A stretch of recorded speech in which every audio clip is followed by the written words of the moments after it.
And what education should do is there is an educational relativity theorem. I'm going to propose it. I don't think anybody would have done it, but I'm taking a bold step here. E equal to mc square. Everybody knows it. What is big thing here? But that is something which Rajagiri media can be proud of. They're again competition, right? Throwing something new. So they called a guy from United States who is growing old day by day, but not by heart. And that panel and the discussion on the 93rd roundtable discussion came up with a new concept, E equal to mc square, where education of the future or education should focus on three aspects which are not mutually exclusive. That's what I'm going to talk about it. Competency comes out of balanced competition, and that should be available to all. So luckily, I am able to cover what all, whether it's Dr. Meenakshi or Dr. Hema or Dr. Prasanna, who opened up with a story. I'll finish with a story too. So education should be accessible to most and many, mass, and that should nurture certain competency. It need not be only core expertise or core professional competency, but that comes if you motivate. You cannot give something new to somebody, but you are here to aid and be an enabler, which teachers have to do. So in an education system, so we cannot say that if you are not competent, you cannot be part of it. That means you are avoiding somebody. So we have to be inclusive.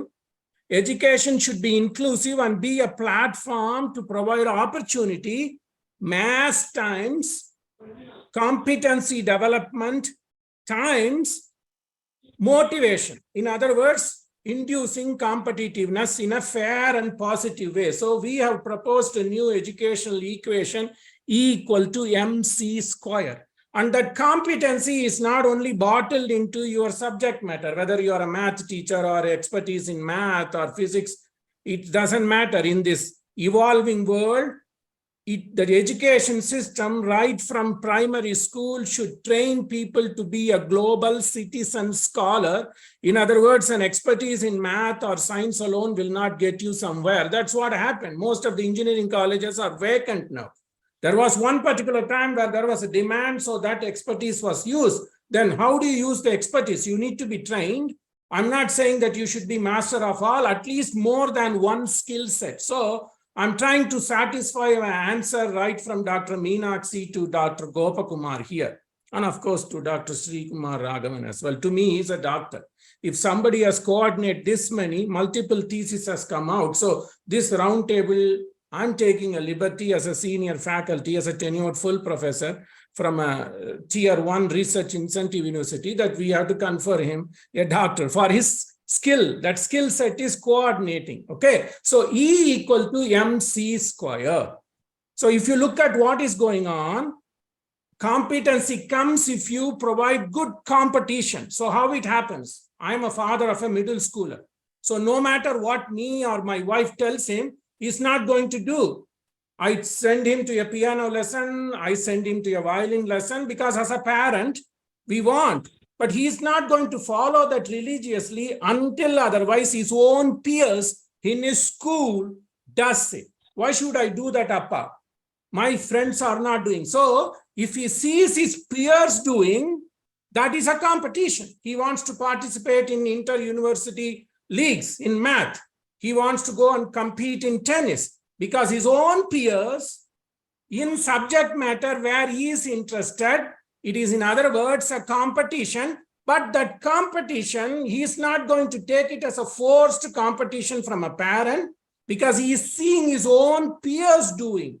So that's what I'm saying. Competition is not forcing, is not judging, is not grading. It is a motivational factor among the peers. That's very important. Kids tend to do things which peers do. If they go on TikTok more, the kids are going to do TikTok more. So that's a motivation. So competition is needed, fair and balanced approach. When competition comes, when he says John, Jack, and Joseph are Raghavan playing well, He says, Appa, I need to match his skill set. So put me in some football, put me in some false tennis coaching. So that is again enhancing competition. That's what I said. Einstein is very valuable, not only in physics.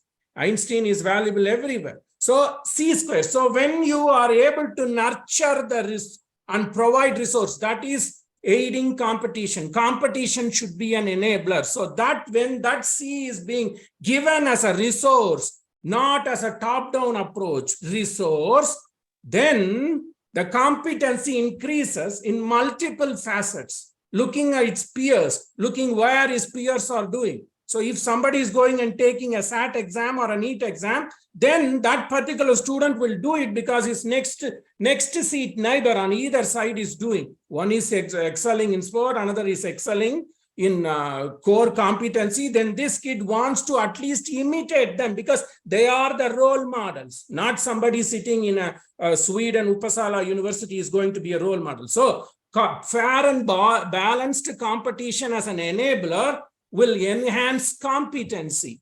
And what the system should do, the education should do, is try its best to provide these resources. That is what the education should be accessible. Otherwise, the country will not improve. Today, as we speak, Prime Minister Modi is in New York and is going to Washington. What is his duty?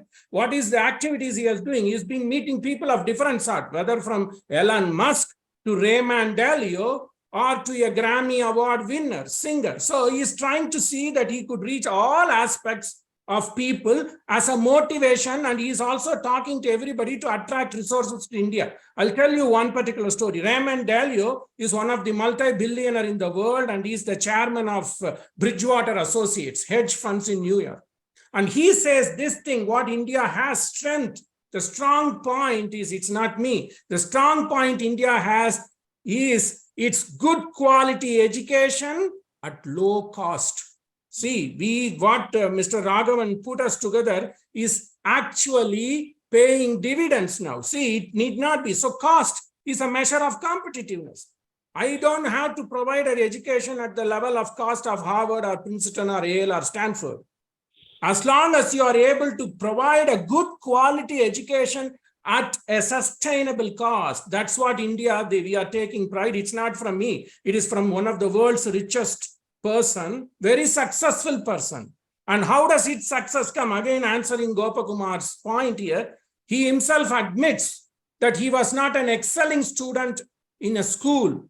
Then he built his career because he was able to see one summer, I guess he went and worked when he was in the college. He didn't go to Harvard for his first degree. Of course, he had a master's from Harvard. That's a different story. This is a story because, again, this forum is motivating me to come and tell story because of Dr. Prasanna. So what happens is he took one summer off and went to work in New York Stock Exchange. There he sees his own peers, his own competitors, how they are excelling. And there he goes. One of the successful hedge fund group in the world, Bridgewater Associates. So he has seen, although he admits that he was not a very, very excelling top grade student in the school, it doesn't matter. Here competition helped him, seeing among the peers in the subject matter of his interest. He wanted to be in investing. So he went to see people who are in the trade, saw them, wanted to imitate them, in fact, wanted to excel them. When he did, that motivation helped him to go and seek those competencies. He went to New York Stock Exchange, had a practical experience, his competency increased. When his competency increased, he is now a successful man. So competition is important.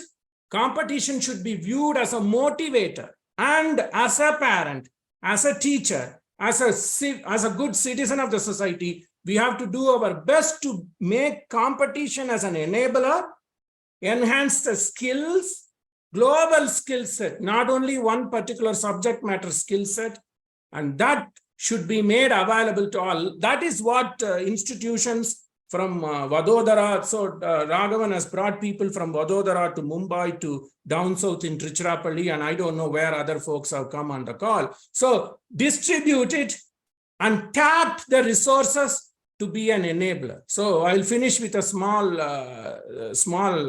nice saying in rhyming in Tamil, but I will translate it. There was a very famous Tamil poet. Of course, he wrote a lot of Sini poems. His name was Wali. Sri Kumar can understand a little bit Tamil. He says, Usi Vikkaravan.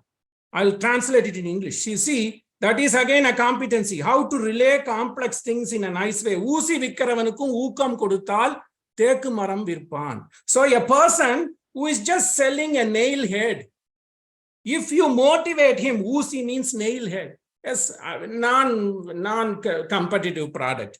Okay, but then what? If you motivate him, hey, you are very good in this. Why don't you try to do something else? Usi Kuttaravanakkum Ookam Koduttal Thekku Virpan. Why he asked Thekku? Because Thekku is a teakwood. So he starts from selling a nail which goes to make a cabinet.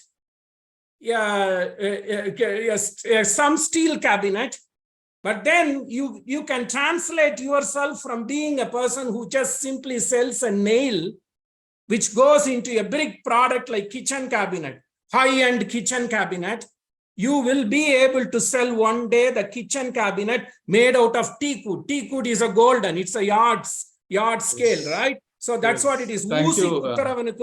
Ookam Koduttal Thekku Maram Virpan. It's not me, it's Kavignyer Wali. So likewise, let us try our best to tap the resources, because the resources are finite. You can only do what you can. So tap the resources, be an enabler, and be a person who could distribute and make this system accessible. So E equal to MC square